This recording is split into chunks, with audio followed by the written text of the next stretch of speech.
SLAP lesion repair revisited. Why revisited? You will see in a minute.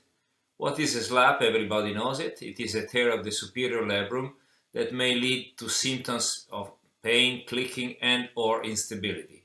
This was described early in 1985 by Andrews, and later on, 1990, Steve Snyder classified it into 4 types. However, the treatment strategies, they do not have major consensus because of some complications that were reported, like stiffness or pain, and so somebody is suggesting to repair it, some others say, well, just leave them alone, we do not have a real consensus about it. So in this discussion, we even reached the possible option to make just a simple tenotomy or even tenodesis of the biceps when you have a SLAP lesion, and without even thinking about repairing the superior labrum. So imagine the evolution of our experience moving from repair to tenotomy or tenodesis of the biceps.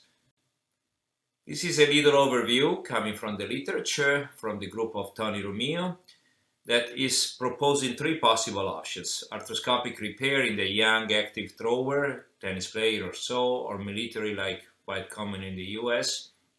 You may consider biceps tenodesis in some cases when you have a rotator cuff that it is associated with it, or you are not interested in a quick recovery.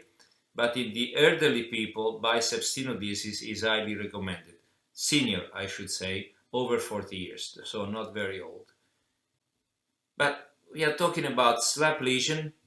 But what is a SLAP lesion? You see on top the images of the classic design drawings of Steve Snyder, type 1, 2, 3, 4. Then later on by Maffei was extended up to type 9 with associated lesion of the labrum, or even some anatomical variation of the superior labrum and the biceps itself that we also describe.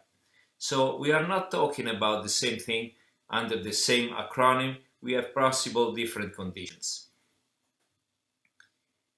And in fact, we need to go back to the anatomy. Anatomy is telling us that in the specimen, this is an interesting study done by Vangsness, evaluating the anatomy of the biceps attachment over the glenoid. And they reported in all specimens, roughly 50% of the biceps tendon arose directly from the superior labrum, with the remainder, so 50%, attached to the superior glenoid tubercle. You see here a rare case I observe in my arthroscopies where it is clear that we don't have any superior labrum, but we have a significant structure that is mimicking the biceps attachment over the supraglenoid tubercle. So the anatomy is variable, and the attachment of the bicep over the superior glenoid is variable. So let's go to the historical repair, and we remember that usually we were strangling, including me, strangling the superior labrum, not taking in account the different anatomy of the superior labrum tear related to other structure. Here you can see one of the quite a few studies about the anatomy that is telling us that the biceps tendon attachment to the glenoid is related with the glenohumeral ligaments. So you may have different anatomical conditions. I started thinking about this about 10 years ago in this painful shoulder without symptom of instability, and I described this anterior superior labral tear with biceps anchor that is not damaged, and this was mimicking a sort of impingement syndrome. Why that? Because we may have this minor occult instability that are creating some dysfunction in the ligamentous system, not because of the tear of the labrum itself, but the ligaments, the superior and the middle glenohumeral ligament, may not work mechanically properly. The shoulder is in fact an interactive joint where a little damage in one structure may influence something that apparently is not strictly related. So anatomy matters, of course yes, and the biomechanics matters, of course yes. This is a study, we added this a few years ago to the long list of the possible techniques, with this new technique where we reported the best improvement in the scores, and the people participating into it and playing throwing activities were all recovering and no major complications. This surgery is focused to preserve the mobility of the labrum in the part that is watching the glenoid surface. But still, we need to restore the stability of the long head of the biceps, and forgetting about locking completely the labrum, but just stabilizing the biceps anchor and leaving the labrum free as much as we can.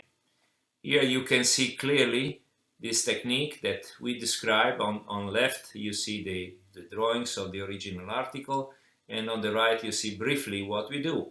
First of all, confirm that it is a real SLAHOC. Sometimes you may be over-treated. Then I'm using here an all suture double loaded anchor.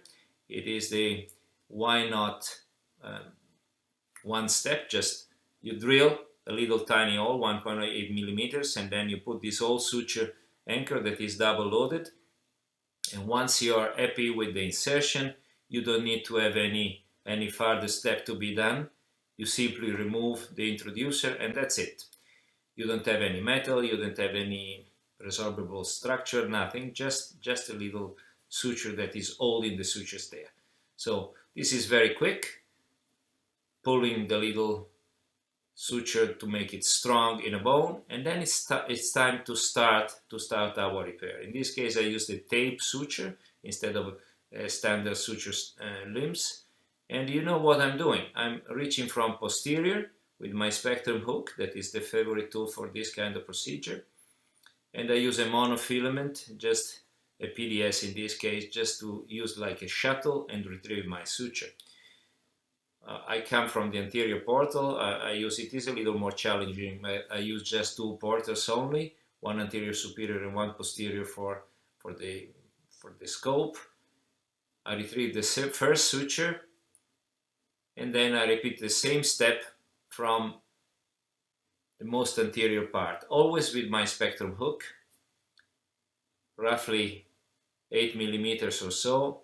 I retrieve the second limb of the same suture in order to create a mattress that is not strangling the labrum from the top, but it is compressing over the tubercle, the component of the biceps anchor that is over there. Then I tie the knot, as you can see here, and I locked my superior, the attachment, excuse me, of the biceps over the tubercle of the glenoid. Then, after doing so, you can use the second suture for the anterior superior labrum, for a second suture there, whatever you like, you can do. So, as a conclusion, SLAHOC lesion is an anatomical lesion that can be clinically significant, especially in the young active population. In selected cases, in this kind of population, especially type 2, should be treated probably. Tenodesis is a possible option in a more mature population, and be aware of the possible stiffness, and so you need to avoid to strangle too much the superior labrum. But also be aware that the posterior component usually can be associated to the creation of a paralabral cyst.